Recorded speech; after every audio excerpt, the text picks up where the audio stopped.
उदयपुर जिले के मावली के लोपड़ा गांव में एक मासूम 8 साल की आदिवासी बच्ची के साथ जो वहशियाना हरकत हुई उसको बयां भी नहीं कर सकते। लेकिन उस मासूम बच्ची के साथ हैवानियत करने वाले दरिंदे को सिर्फ और सिर्फ फांसी की सजा मिले, इससे कम कुछ भी नहीं, ये हर एक की मांग है। घटना की संवेदनशीलता को देखते हुए सीबीसी ने पूरे मामले की ग्राउंड रिपोर्ट की। बच्ची के साथ हैवानियत करने वाले को फांसी मिले और जल्द मिले, ये सीबीसी की कोशिश है और इसीलिए इस पूरे मामले को पूरे जोर शोर से उठाया। हर जिम्मेदार को यह बताया कि हर एक की क्या मांग है, चाहे गांव वाले हो, चाहे उस बच्ची के अध्यापक हो, चाहे उसके परिजन हो, हर एक ने कहा कि अपराधी को फांसी हो। घटना इतनी विभत्स थी कि टुकड़ों में कटी हुई लाश को देखकर तो पुलिस अधिकारी भी रो पड़ा। लेकिन सीबीसी ने जब इस मामले को पूरे जोर से उठाया, घटना का हर एक पहलू जिम्मेदारों के सामने रखा, तो शायद उस मासूम के हक में आवाज उठाना और लगातार जिम्मेदारों को बताना कुछ लोगों को अच्छा नहीं लगा। कुछ लोगों के पेट में दर्द सा हो गया, लेकिन इससे सीबीसी रुकने वाला नहीं है। एक गरीब आदिवासी मासूम बच्ची के लिए आवाज उठाई तो पेट में दर्द हो गया। उस गरीब परिवार को इंसाफ दिलाने की बात पूरे दम से कही तो बुरा लग गया। लेकिन चाहे किसी के पेट में दर्द हो या किसी को बुरा लगे, उस बच्ची के इंसाफ के लिए खबर बताई जाएगी, बार बार बताई जाएगी और हर बार बताई जाएगी, जब तक कि उसको, उसके परिवार को इंसाफ नहीं मिल जाता। जिम्मेदारों को याद दिलाते रहेंगे।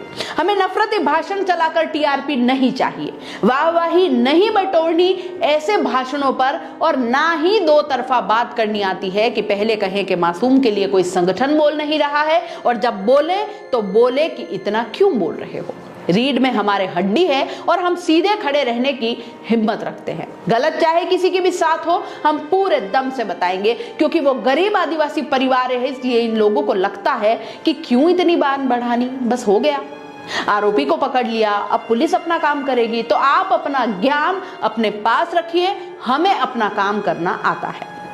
मैं वहां गई हूं, उस दरिंदे ने उस मासूम की क्या हालत की थी ये मुझे पता है। ज्ञान देने वालों, मेरा दावा है कि अगर वो दृश्य देख लेते तो कई दिनों तक आप सो नहीं पाते। क्यों इस मासूम के लिए क्यों नहीं बोलना चाहिए? क्योंकि ये गांव के गरीब आदिवासी हैं इसलिए, क्योंकि ये आपने शहर के सो कॉल्ड सभ्य समाज से नहीं आते इसलिए, क्योंकि आरोपी कोई विशेष समुदाय का नहीं है इसलिए। एक बात सुन लें, ज्ञान देने वाले भी और वो भी जिन्होंने ये कहा कि आरोपी का नाम बार बार क्यों ले रहे हैं या उसके नाम के आगे जो सरनेम लगता है वो बार बार क्यों लगा रहे हैं, और जितनी हमदर्दी उस आरोपी दरिंदे के लिए हो रही है या बोल रहे हैं, एक बार पुलिस थाना मावली जाकर उस मासूम की टुकड़ों में कटी लाश देख के आ जाना, उसके बाद अपना ज्ञान बघारना। मैं गई हूं वहां, मैंने देखा है और मुझे अपना पत्रकारिता का धर्म निभाना आता है। आपका ज्ञान श्रद्धा और आफताब वाले मामले में कहां चला जाता है? आपका ज्ञान के चक्षु बंद होने के कई उदाहरण हैं। इसलिए जो लोग कह रहे हैं ना, बस बहुत हो गया। उनको सिर्फ इतना कहना चाहूंगी कि एक बार मासूम बच्ची के गांव जाकर देखाओ, उस पीड़ित परिवार वालों से पूछाओ क्या सरकारी सहायता मिली है। 25 लाख, 50 लाख, 1 करोड़, और सरकारी नौकरी देने वाली सरकार ने उस गरीब आदिवासी परिवार को क्या सरकारी सहायता दी है, जाकर पूछाओ। सारा का सारा ज्ञान धरा का धरा रह जाएगा। सरकार भी दरअसल देखकर सहायता करती है और इसी भेदभाव के खिलाफ हमारी आवाज उठेगी। उस मासूम बच्ची के हत्यारे दरिंदे को जब तक फांसी नहीं हो जाती तब तक आवाज उठाती रहूंगी। धन्यवाद।